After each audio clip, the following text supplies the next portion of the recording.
পারস্য উপসাগরের নীল জলরাশির নিচে নিঃশব্দে ওত পেতে আছে এক রহস্যময় ঘাতক, যাকে ডাকা হচ্ছে সমুদ্রের ব্ল্যাক হোল নামে।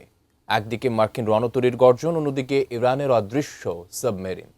মধ্যপ্রাচ্য কি তবে এক ভয়াবহ সংঘাতের দ্বারপ্রান্তে?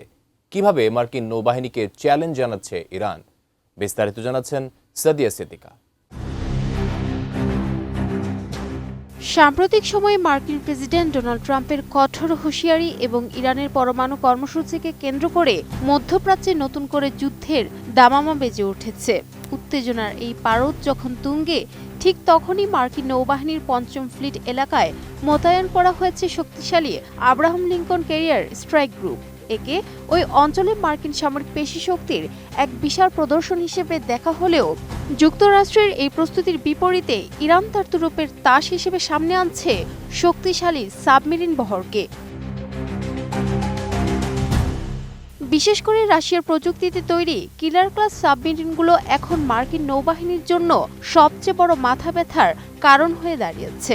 প্রতিরক্ষা বিশেষজ্ঞরা এই কিলো ক্লাস সাবমেরিনগুলোকে সমুদ্রের ব্ল্যাক হোল বা কৃষ্ণগহ্বর বলে অভিহিত করেন। এর মূল কারণ হলো পানির নিচে এদের অবিশ্বাস্য নিঃশব্দ চলাচল। প্রায় ৭৪ মিটার দীর্ঘ এই সাবমেরিনগুলোতে ব্যবহার করা হয়েছে বিশেষ ধরনের অ্যানেকোইক টাইলস, যা প্রতিপক্ষের সোনার সিস্টেমকে অনায়াসেই ফাঁকি দিতে পারে। বিজলি কেবলসের স্কিন কোটেড ইনসুলেশন আগুন প্রতিরোধী। বিজলি কেবলস, নিরাপদ আজীবন। সহজ কথায় বলতে গেলে হ্যারি পটারের সে অদৃশ্য হওয়ার পোশাকের মতোই এই টাইলসগুলো সাবমেরিনকে রাডারের চোখ থেকে সম্পূর্ণ আড়াল করে রাখে। প্রতিটি সাবমেরিন 18টি করে টর্পেডো বহন করতে পারে এবং কয়েকদিন পর্যন্ত পানির নিচে নিমজ্জিত থেকে অতর্কিত হামলা চালাতে সক্ষম। ইরানের নৌবাহিনীতে বর্তমানে 3টি তারিক ক্লাস অর্থাৎ কিলো ধাঁচের সাবমেরিন রয়েছে, যা 80-র দশকে সোভিয়েত ইউনিয়ন থেকে সংগ্রহ করা হয়েছিল।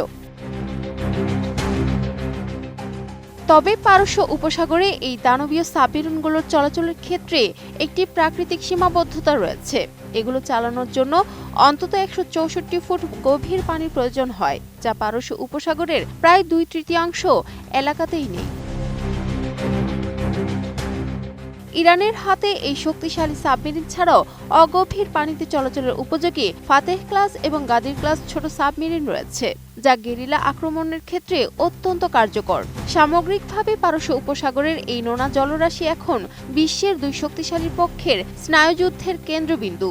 একদিকে যেমন অত্যাধুনিক মার্কিন রণতরীর গর্জন, অন্যদিকে ইরানি ব্ল্যাক হোল সাবমেরিনের নিঃশব্দ উপস্থিতি।